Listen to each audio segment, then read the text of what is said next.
शांति recording studio राजा जनमानसी। वादा नहीं विकास करेंगे, जी हाँ वादा नहीं विकास करेंगे, आप साथ दीजिए विकास करेंगे। हर पल रहेगा एक ही प्रयास, हर पल रहेगा एक ही प्रयास, गांव की तरक्की गांव का विकास। नेता नहीं बेटा बनकर आया हूँ, नेता नहीं बेटा बनकर आया हूँ, जी हाँ चुनाव प्रचार तो एक बहाना है। आप सब जनता माता पिताओं का आशीर्वाद और प्यार लेने आया। इनकलाब जिंदाबाद जिंदाबाद जिंदाबाद, आप यज्ञ जिंदाबाद जिंदाबाद जिंदाबाद। सुना हो चाचा सुना है चाची, ए चाची सुना छो। सुना हो चाचा सुना है चाची, सुना हो काका सुना है काकी, सुना बड़ा का भैया हो। ललिता देवी के वार्ड सदस्य से अब की बार जीतैया हो। तितली छाप पर ईवीएम मशीन में 7 नंबर बटन दबैया हो।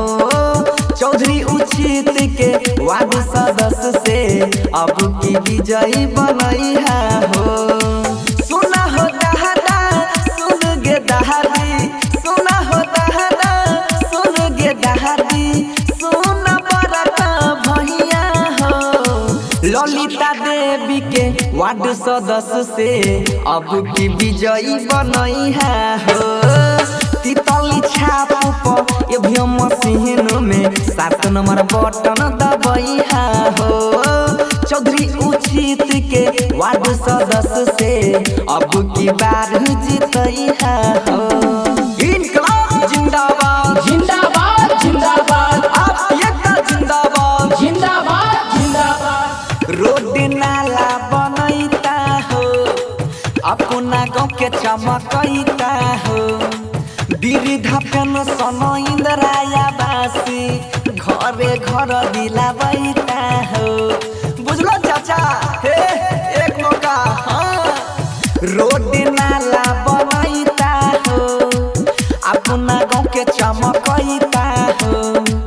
वृद्धा पेंशन इंदिरा आवासी घरे घर दिलावैता हो। सुना हो दहदा सुन गे दहदी, सुना हो दहदा सुन गे दहदी, सुना बड़ा का भैया हो। तितली छाप पर ईवीएम मशीन में 7 नंबर बटन दबैया हो। ललिता देवी के वार्ड सदस्य से अब की विजयी बनैया हो। इनकलाब जिंदाबाद जिंदाबाद जिंदाबाद, आप यज्ञ जिंदाबाद जिंदाबाद जिंदाबाद। शिक्षा के व्यवस्था हो चाचा, सेवा करता हम से। गाँव पंचायत के काम होता पूरा लगन से। बुझलो दादा गे दादी सुनै छी। शिक्षा यारो व्यवस्था हो भैया, सेवा करता हम से। गाँव पंचायत के काम होता पूरा लगन से। सुना हो चाचा सुना है चाची, सुना हो काका सुना है काकी, सुना बड़ा का भैया हो। तितली छाप पर ईवीएम मशीन में 7 नंबर बटन दबैया हो। ललिता देवी के वार्ड सदस्य से अब की विजयी बनैया हो।